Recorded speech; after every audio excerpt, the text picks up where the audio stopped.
안녕하세요. 최근에 부동산값 급등으로 양도세 부담이 많아진 탓으로 양도 대신 배우자나 자녀에게 가족 간 증여를 선택하는 경우가 매우 많아지고 있습니다. 오늘 강의는 증여를 하기 전에 반드시 체크할 사항은 무엇이 있는지, 또 증여세를 올바르게 계산하는 방법과 부동산, 현금, 부담부 증여 시 증여재산 평가 방법 등 증여세 계산 방법 전반에 대해서 두루 살펴보는 강의를 준비를 했습니다. 영상을 통해서 증여세를 이해하는 데 많은 도움이 되시기를 바랍니다. 강의 순서는 증여세 과세 대상, 신고 납부 방법, 부과 제척 기간, 증여 시기, 증여재산 평가 방법, 증여세 계산 방법, 증여세 절세 방법 등 두루 살펴보겠습니다. 강의에 앞서 증여세 기본 사항에 대해서 몇 가지 좀 살펴보겠습니다. 증여란 뜻은 타인으로부터 재산을 무상으로 증여받은 경우 수증자에게 증여재산가액에 대해서 부과하는 조세를 말하는 것이고요. 과세 대상은 첫 번째로는 무상으로 이전받은 재산 또는 이익을 말하는 것입니다. 다음은 현저히 낮은 대가나 높은 대가를 주고받음으로써 재산상에 발생하는 이익에 대해서 과세를 하는 것이고요. 마지막으로는 재산 취득 후 해당 재산의 가치가 증가하는 경우에 과세 대상이 되겠습니다. 좀 더 쉽게 여러분들께 말씀을 드리면 재산을 대가 없이 무상으로 이전을 하거나 또는 설령 대가가 있다 하더라도 시가보다 현저히 낮거나 높은 가격으로 재산을 이전하는 행위에 대해서 증여세 과세 대상이 된다고 이해하시면 되겠습니다. 다음으로 증여세 납세 의무자는 수증자가 되는 것이고요. 증여세 신고 납부 기한은 재산을 증여받은 날이 속하는 달의 말일부터 3개월 이내가 되겠습니다. 특히 무신고 가산세가 매우 높은데요. 일반적인 경우에는 과소신고 가산세 10%나 무신고 가산세 20%가 적용이 되지만 부정한 무신고 과소신고 가산세는 최고 40%가 적용이 되기 때문에 증여세 신고 납부는 반드시 해주시는 게 좋겠습니다. 다음은 증여세 부과제척 기간을 좀 살펴보겠는데요. 일반적인 경우에는 상속 증여세를 부과할 수 있는 날, 즉 신고기한 다음 날로부터 10년입니다만은 무신고 또는 부정행위 상속 증여세를 포탈한 경우에는 15년입니다. 그리고 더구나 부정행위와 은닉재산가액이 50억을 초과하는 경우에는 과세관청이 해당 재산을 상속 증여가 있음을 안 날로부터 1년 이내에 상속 증여세를 부과할 수 있기 때문에 부정행위로 인해서 과세가액이 50억이 초과하는 경우에는 언제라도 부과를 할 수 있기 때문에 실질적으로 부과 제척 기간이 아무런 의미가 없는 것이죠. 50년, 100년이 지난 후에도 과세관청은 안날로부터 즉시 1년 이내에 과세를 하면 되기 때문입니다. 다음은 증여의 시기를 좀 살펴보겠는데요. 민법 제554조를 보면 증여의 의의는 증여는 당사자 일방이 무상으로 재산을 상대방에게 수여하는 의사를 표시하고 상대방이 이를 승낙함으로써 그 효력이 생긴다, 이렇게 정의가 되어 있는데요. 즉 말하자면 내가 재산을 공짜로 줄게, 받는 자는 오케이 하면 그때 증여가 성립된다는 것입니다. 그리고 권리의 이전이나 행사의 등기 등록이 필요한 재산은 등기 등록일, 판결 등으로 실제 부동산 소유권을 취득한 날이 되겠고요. 건물을 신축했거나 분양권을 취득하는 경우에는 건물 사용 승인서 교부일, 사실상의 사용일, 임시 사용 승인일 중에서 가장 빠른 날이 되겠고요. 기타의 재산에 대해서는 인도한 날이나 또는 사실상의 사용일이 증여 시기가 되겠습니다. 증여재산 공제금액은 화면상의 표를 참고를 해보시고요. 여러분들께서 주의하실 사항으로는 10년 한도로 증여재산 공제를 받을 수 있기 때문에 증여세를 한 푼도 내지 않고 상기 공제금액 한도 내에서 증여를 하실 계획이라면 장기 계획을 잘 세우셔서 10년마다 한 번씩 상기 금액을 증여를 하면 되겠습니다. 다음은 증여재산의 평가 방법을 좀 살펴보겠는데요. 평가의 대원칙은 증여일 현재의 시가입니다.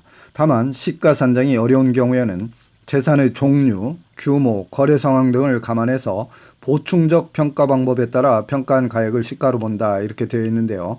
여기서 시가라는 것은 불특정 다수인 사이에서 자유로이 거래가 이루어지는 경우 통상 성립된다고 인정되는 가액을 말하는 것으로서 증여일 전 6개월과 증여일 후 3개월 이내의 기간 동안 매매나 감정, 수용, 경매 또는 매매가 있는 경우에는 그 확인되는 가액을 말하는 것입니다.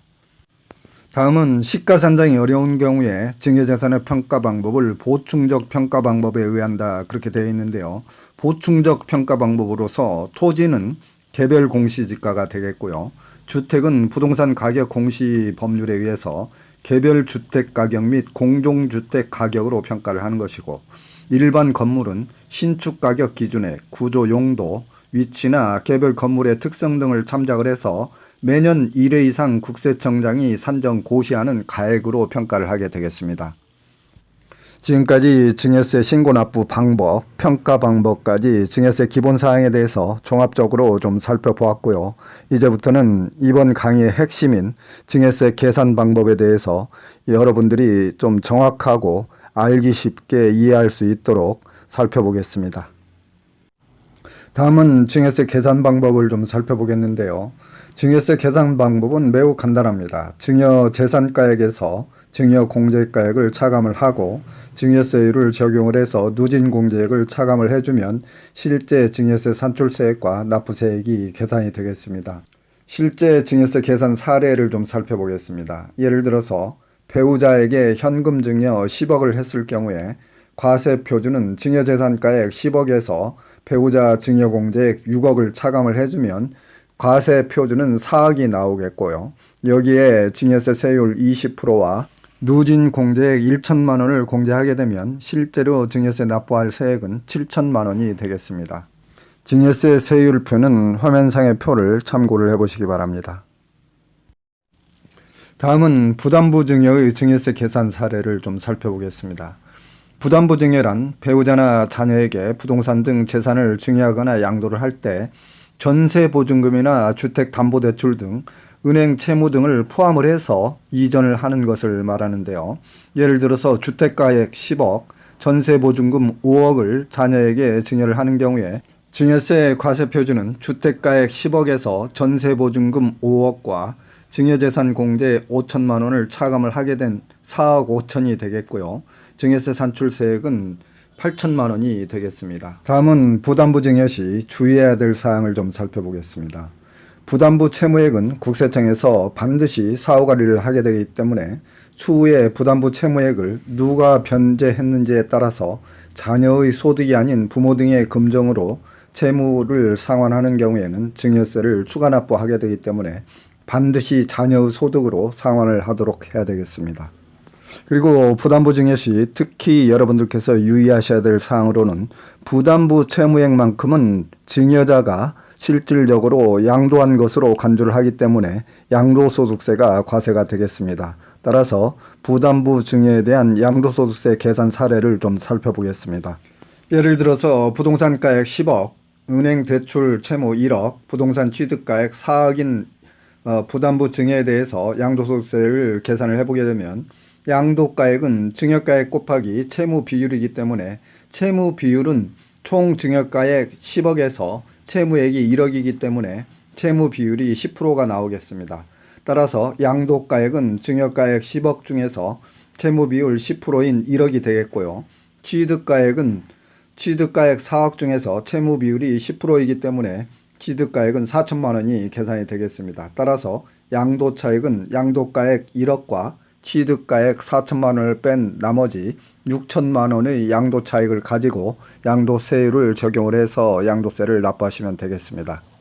배우자나 자녀가 부동산을 취득할 때 부모로부터 직접 부동산이나 현금을 증여받아 구입할 수도 있고, 자녀의 소득 능력이 된다면 정당하게 일반적인 부동산 매매 형태를 취해서 정상적으로 거래를 할 수 있겠습니다만, 가족 등 특수관계인 간의 매매 거래는 자칫 시가보다 비정상적으로 높게 또는 낮게 거래를 할 경우에 특수관계인 간의 고가양수, 저가양도에 해당이 되어 양도세나 증여세를 추징당할 수가 있습니다.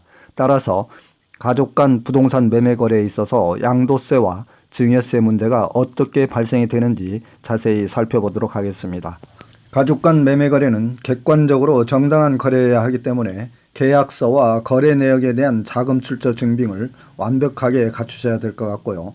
특수관계인의 범위는 화면상의 표를 참고해 보시기 바랍니다. 가족 간 부동산 매매 거래 시 양도세 문제를 먼저 살펴보게 되면 시세의 상하 5% 이내로 거래를 해야만이 정상적으로 양도 양수로 보아 증여세를 피할 수 있는 것이고요. 증여세 문제를 살펴보면 매매 대금과 시가와의 차액이 시가의 30% 이상이거나 또는 3억 원 이상이면 둘 중 적은 금액을 차감을 한 후에 나머지는 증여로 간주하여 증여세가 과세 대상으로 되겠습니다. 이제 마지막으로 여러분들께 증여세 절세 방법은 어떤 방법이 효과적인지 좀 몇 가지 말씀을 드리고 강의를 마무리하도록 하겠습니다. 현금보다는 부동산 증여를 선택하는 것이 유리하겠습니다. 현금 증여 시는 증여 금액 전체가 증여세 과세가액이 되지만 부동산을 증여를 하는 경우에는 정부의 공시 가격으로 결정되는 경우가 많기 때문에 좀 더 유리하겠고요. 자녀가 소득이 지속적으로 발생이 되는 경우에는 가족 간 차용 거래를 적극 활용하시는 게 좋겠습니다. 다음으로는 앞에서 살펴본 바와 같이 부담부 증여를 활용을 하시고요.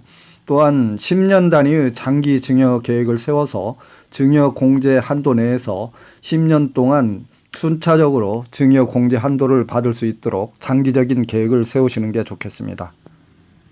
여기서 가족 간의 현금 차용 거래에 대해서 좀 유의사항을 살펴보겠습니다. 세법에서 법적으로 정한 적정 이율은 4.6%입니다. 적정 이자율보다 낮게 주면 그 금액만큼 증여로 간주하게 되는데요. 단 그 금액이 1천만 원 이하라면 증여세 과세 대상에서 제외가 되겠습니다. 예를 들어서 부모로부터 2억 원을 빌린 경우 이율을 0%로 했을 때 적정 이자율을 4.6%를 대입을 하면 920만 원이 되겠는데요. 하지만 920만 원은 1천만 원 이하이기 때문에 증여세 과세 대상에서 제외가 되겠고요. 따라서 결론적으로 말씀을 드리면 약 2억 정도의 금액이라면 이자 없이 자녀에게 증여 후 원금만 상환을 해도 증여세 과세 대상에서 제외될 수 있음을 알 수 있겠습니다. 다만 이 부분에 대해서는 국세청에서 이 제도의 약점을 많이 이용을 한다고 판단하고 있기 때문에 추후 세법 개정을 통해서 개선을 할 수 있겠습니다만 현재의 세법 규정으로만 본다면 이자 금액 차이가 법정 이율과 1천만 원 미만은 비과세 대상이 되겠습니다. 이상으로 증여세 과세 대상과 평가 방법, 증여세 절세 방법 등 전반적으로 증여세에 관해서 두루 살펴보았는데요. 기타 부동산 세금과 관련해서 양도세나 종부세, 증여세 등 궁금하신 사항이 계신 분들께서는 유튜브 상에서 산울TV를 검색을 하셔서 댓글로 문의를 주시거나 아니면 카톡으로 문의를 주시면 제가 성의껏 답변을 해드리도록 하겠습니다. 코로나 사태로 어려운 시기에 아무쪼록 여러분들 모두 건강하시고 행복하시기 바랍니다. 지금까지 산울이었습니다. 감사합니다.